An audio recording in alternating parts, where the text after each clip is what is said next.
नमस्ते छात्रों, मैं हूँ प्राध्यापक अशोक आहेर, चापड़गांव कनिष्ठ महाविद्यालय चापड़गांव से।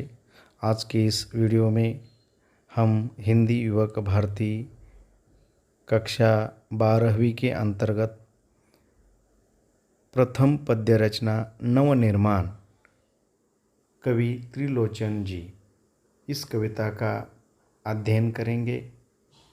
छात्रों, हमने पिछले वीडियो में कवि परिचय, प्रमुख कृतियाँ, विधा परिचय, पाठ परिचय और प्रथम चतुष्पदी का अध्ययन किया है।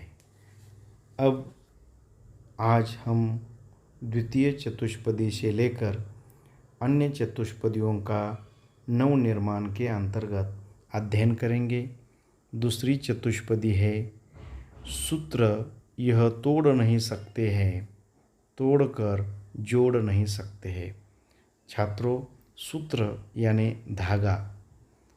व्योम में जाए, व्योम यानी आकाश, व्योम में जाए कहीं भी उड़ जाए, भूमि को छोड़ नहीं सकते हैं। भूमि यानी धरती।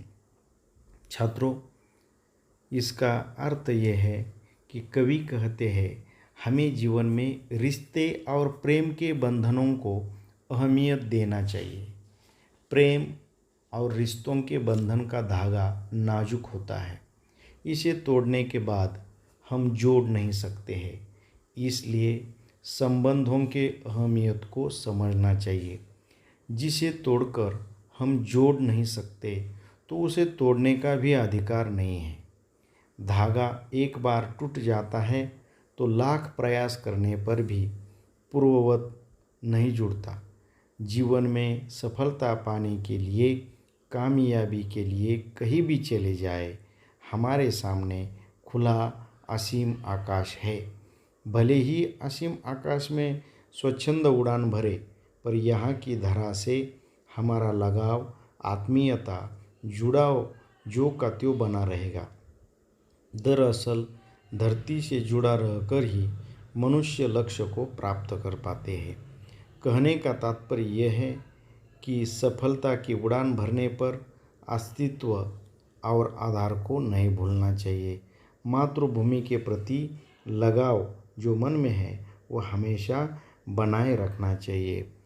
तात्पर्य इस चतुष्पदी के अनुसार कवि कहना चाहिए कि जिस प्रकार धागा टूटकर फिर से जोड़ा नहीं जा सकता, उसी प्रकार मनुष्य ने हमेशा रिश्तों को निभाना चाहिए।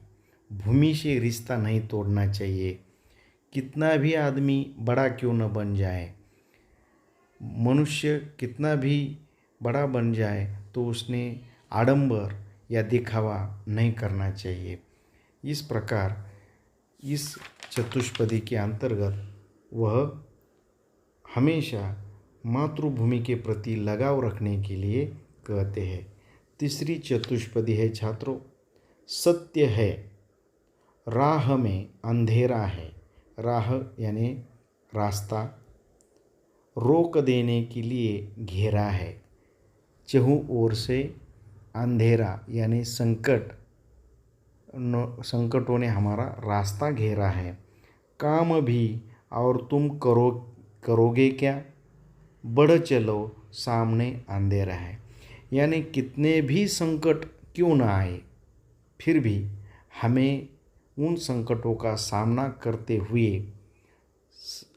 हमें उसका डटकर मुकाबला करना चाहिए और रास्ता निकालना चाहिए। संघर्ष से ही सफलता का मार्ग प्रशस्त होता है। कवि कहते हैं कि यह सत्य है कि जीवन की राह में अंधेरा है, अर्थात जीवन पथ संघर्षमय है, कठिनाइयों व अड़चनों से भरा हुआ है। जीवन पथ पर अनेक समस्याएं हमारे सामने बाधा या रुकावट बनकर आती है, पर हमें हताश या निराश नहीं होना चाहिए, बल्कि उन संकटों का डटकर सामना करना है। हमें काम भी है, जिम्मेदारी को भी पूरा करना है, दूसरा कोई उपाय भी नहीं है। इसलिए सदैव आगे बढ़ते चलना है। जीवन पथ के अंधेरों अर्थात कठिनाइयों का सामना साहस के साथ करना है।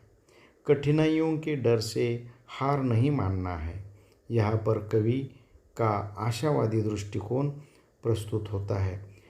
कुल मिलाकर सत्य के रास्ते पर हमेशा चलना चाहिए। सत्य के रास्ते पर चलते हुए आदमी को बहुत सारी अड़चनों का मुकाबला करना पड़ता है, फिर भी उन संघर्षों का मुकाबला करने पर ही आदमी को सफलता का मार्ग प्रशस्त होता है। इसलिए हमेशा बढ़े चलो, बढ़ते रहने का कवि का आशावाद हमारे सामने प्रस्तुत होता है। अगली चतुष्पदी है, बल नहीं होता सताने के लिए। बल यानी शक्ति, ताकत। बल नहीं होता सताने के लिए। सताना यानी परेशान करना। ईश्वर ने हमें बल दिया है, ताकत दी है, शक्ति दी है। इसका मतलब ये नहीं कि हम समाज को पीड़ा पहुंचाए। बल का प्रयोग समाज के उत्थान के बजाय उनको पीड़ा देने के लिए करें, ऐसी संभावना नहीं होनी चाहिए। बल लोगों को पीड़ा देने के लिए नहीं, वह पीड़ित को बचाने के लिए है। वास्तविक बल का प्रयोग समाज के उत्थान के लिए करना श्रेयस्कर है। बल मिला है तो बल बनो सबके।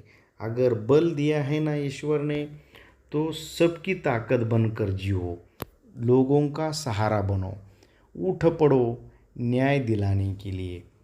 जिन पर अन्याय होता है वहाँ आपको आपके बल का इस्तेमाल करना है और अन्यायी लोगों के लिए न्याय दिलाने का प्रयास करना है। कवि कहते हैं कि ताकतवर या शक्तिशाली मनुष्य अपने बल या शक्ति का प्रयोग कभी भी किसी को सताने के लिए या परेशान करने के लिए नहीं करता है, बल्कि वह दुखी, त्रस्त या पीड़ितों की सहायता के लिए तत्पर रहते हैं। असहायों व पीड़ितों को संरक्षण देने के लिए, उन्हें बचाने के लिए बल का प्रयोग करते हैं। कवि कहते हैं कि जो सामर्थ्यवान हैं, जिन्हें बल मिला हुआ है, जो ताकतवर है, उन्हें असहायों व दीन दुखियों का सहायक अर्थात सहारा, उनका ताकत बनना है। ऐसे पीड़ितों को न्याय दिलाने के लिए ताकतवर लोगों को सदैव प्रयास करना चाहिए, जिससे कि समाज में कोई भी दुखी न रहे, किसी के भी साथ अन्याय न होने पाए। यहाँ पर कवि का समाजवादी समानता का दृष्टिकोण प्रस्तुत हुआ है।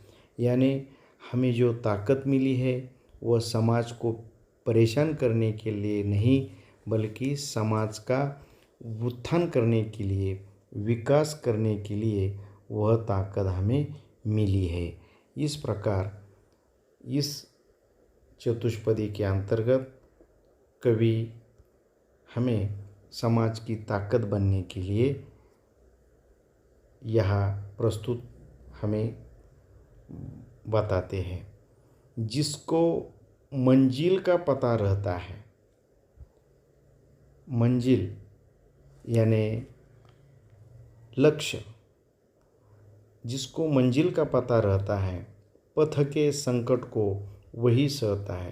पथ यानी रास्ता, रास्ते में जो संकट आते हैं वह उसे आराम से सह लेता है, क्योंकि उसका लक्ष्य उसे मालूम होता है। एक दिन सिद्धि के शिखर पर बैठ, सिद्धि यानी सफलता, उपलब्धि, शिखर यानी चोटी, शीर्ष स्थान, शिखर पर बैठ अपना इतिहास वही कहता है। छात्रों, मन में विश्वास और साहस एकत्रित करने वाले को ही सफलता मिलती है। इसीलिए हमेशा हमें अपनी मंजिल की तरफ देखना चाहिए।